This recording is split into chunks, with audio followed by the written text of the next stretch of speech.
Welcome to another Thought Leadership League podcast, where we help innovative organizations rise above the advertising noise. We are here again with Bahaa Moukadam, founder and CEO of SeeMetrics Partners, to discuss the challenges organizations are facing today and what executives can do to overcome these challenges and become a top 20 performing organization. So what do you see as some of the biggest challenges facing today's organizations? Yeah, well, one of the big challenges is that 80% of enterprises fail at strategy execution, and that's according to a study by Harvard Business Review. 80% clearly, that's a huge number, and there is a huge gap between strategy and results. And since developing strategic plan can take time, somebody could say, why have a strategy at all with the high failure rate, with the 80% gap between strategy and results? So that's a big, big challenge. So is there a significant element, or is there one thing that's kind of contributing to this gap or this failure rate more than others? Well, one of the big driver for this, there's a lot of factors, but a huge one is based on a recent worldwide Gallup study concluded that only 13% of employees worldwide are engaged at their job. So one of the big driver, I believe, for this high failure rate is the lack of employee engagement. 13%, imagine 13% of employees are engaged in their job. That's such a low number, and that, of course, directly impacts results in a negative way. Can you talk to us a little bit about what you mean by employee engagement? Well, employee engagement is about, you have set of people, those 13% that are engaged. It's the way they show up at work. They're focused at their task. They execute. They deliver. They accomplish their goals. And then the rest of the employees, actually, there's a huge percentage that are just there to collect a paycheck. They're not emotionally vested in their job. They don't make it a high priority. They don't even understand their company strategy. They don't understand their own role in the organization. And as it turned out, there's also a small percentage based on the same study that are actively disengaged, which means they actually go to their job every day trying to add negative value to the organization, which is a huge impact as well. That's a significant finding. So how does an executive leadership team and a CEO address this in order to help them close that gap between strategy and execution? Well, the key question for CEOs is really to first mentally focus in recognizing the challenges, the internal and external, is to focus in on the question as, how do I ensure my company wins in spite of these grim facts? How do I make sure I'm part of the 20% winning circle? And then how do I bridge the gap in my own organization from strategy to results?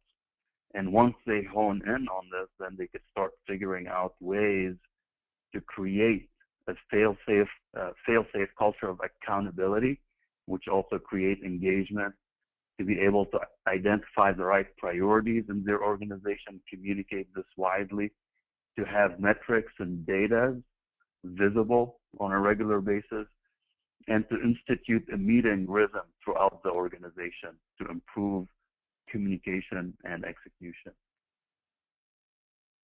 So for organizations that are looking to either identify themselves as part of the 20% in the winning circle or become a part of the 20% in the winning circle, are there any tools or techniques they can use to identify where they're weak and where they can focus? Yeah, absolutely. Let me take you to an analogy. Think of a computer operating system, right? A computer operating system that keeps the processor, the application, the peripherals all working properly. Now think of a human brain, which is much more complex and powerful, but still today, unfortunately, being overwhelmed by the velocity of information, velocity of change. It's being overwhelmed by having to be on 24/7 and by the busy nature of the corporate world right now. So now let's carry this over to an organization with 100 or 200 or 1,000 employees that need and must work together in sync. So what kind of operating system exists for an organization? That's really the key question here. And what we have, we call the Rockefeller Habit Checklist. It's based on Vern Harniss, Mastering the Rockefeller Habits book, and it's been further developed and refined over time by the Gazelles International Coaching Association. So this tool is really about how to implement habits in the organization to close the strategy to results gap. So the Rockefeller habit sounds like a powerful tool organizations can use. So for leaders looking to leverage this tool and to implement it within their organization, how do they go about finding it and how they go about using it? So the Rockefeller Habit Checklist is available for download through my website, SeeMetricsPartners.com, and then they could look at it, try to use it independently, which is a good first step. Kind of examine which habits are already implemented in their organization, and then identify the list of the ones that are not already implemented.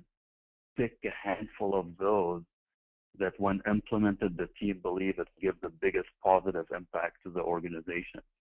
And then continue the process until all habits are implemented in the organization. And then certainly the benefit of companies that actually do this, they ensure not only team alignment and cohesion, but it actually create a fail-safe and culture of accountability in the company. It clarifies priority, it heals relationships, and it also connects each individual task and priority to the company overall goal. Ultimately, it's really about driving profitable growth in a predictable way in the company. Final question. Is the Rockefeller habit something that only the executives should fill out, the executive team should fill out? What's the participation within an organization? This is really intended for the CEO and their executive team. It starts there, Will, and then over time it could propagate, of course, to the next level of directors and managers, but it got to start at the top of the organization. Well, thank you, Baha. I appreciate all that useful insight and information, and we look forward to talking to you again. So make sure to check back in as we continue to look through all the opportunities and ways organizations can improve their innovation capability and bridge the gap between strategy and results. Thanks, Will. Have a good one.